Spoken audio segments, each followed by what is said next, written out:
Igreja do Bairro versus a Igreja do Reino de Deus. São 2 semanas que nós estamos construindo uma mentalidade como os discípulos de Jesus pensavam. E olha que interessante o tema de hoje. Gálatas capítulo 6, verso 2. Gálatas capítulo 6, verso 2 vai dizer o seguinte: levem os fardos uns dos outros e assim cumpram a lei de Cristo. O tema de hoje é sobre o individualismo. A igreja do bairro, ela sempre é individualista. E deixa eu falar uma coisa para você, é muito diferente individualismo de individualidade. Um dos princípios do reino de Deus é a individualidade, ou seja, a salvação é para cada uma das pessoas. Eu não tenho como levar alguém à salvação. É o Senhor quem salva individualmente. Mas individualismo é um egoísmo disfarçado de cuidado próprio. Vou repetir.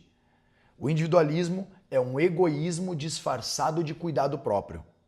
O individualista, ele diz, não, estou me cuidando, quando na verdade ele está sendo um egoísta. Focar apenas em suas próprias necessidades espirituais e materiais, sem se preocupar com o bem-estar da comunidade ou com a salvação dos outros. Os membros de uma igreja de bairro, eles sempre são focados assim: o que eu ganho se eu for servir em tal lugar? O que eu ganho se eu contribuir com isso? O que eu ganho se eu chegar mais cedo ou se eu ajudar em uma campanha que a igreja está empenhada? O que eu vou ganhar? Isso é individualismo e não individualidade. A falta de empatia para ajudar outros irmãos em dificuldade ou de se envolver em projetos coletivos que saem fora da sua alçada. O individualismo é assim: eu só sirvo no ministério tal. A individualidade é, com o meu talento e com o meu dom, eu sirvo a igreja de Cristo.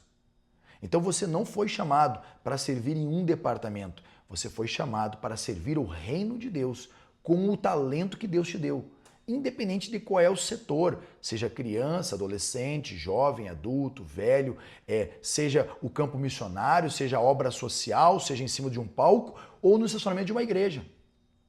A coletividade e a empatia era justamente a mentalidade que os primeiros discípulos tinham. A postura deles era que eles viviam em comunidade. Compartilhavam os recursos e cuidavam uns dos outros. Era como se nós tivéssemos compromisso um com o outro. Então a mente dos discípulos de Cristo era: meu Deus, Pedro está preso, vamos orar. Meu Deus, há uma necessidade na igreja da Macedônia, vamos lá ajudar. Os irmãos de uma outra igreja estão passando por uma necessidade, vamos servi-los. O departamento tal está cruzando por uma situação difícil, vamos todos fortalecê-los. A igreja primitiva, que tinha tudo em comum, presta atenção, está entre aspas, tudo em comum, e suprir a necessidade de todos. Por que tudo em comum, entre aspas? Porque eles ainda tinham a sua individualidade. Eu não preciso usar a mesma roupa que você para dizer que eu tenho tudo em comum contigo. O nome disso é uniformidade. E a igreja de Jesus não é uniformizada, ela está em unidade, é diferente. Uniformidade é diferente de unidade. Individualismo é diferente de individualidade. A individualidade é a sua identidade, a sua característica. O individualismo é pensar só em você. O cristianismo, ele é comunitário e devemos ajudar uns aos outros. É justamente essa mentalidade dos discípulos. Carregavam os fardos uns dos outros, demonstravam amor prático, refletiam o coração de Cristo. Eles estavam focados no que os outros estão passando por necessidade e queremos ajudar. Que Deus te use para você compartilhar os fardos dos seus irmãos e se envolver na igreja, no reino de Deus. Deus abençoe.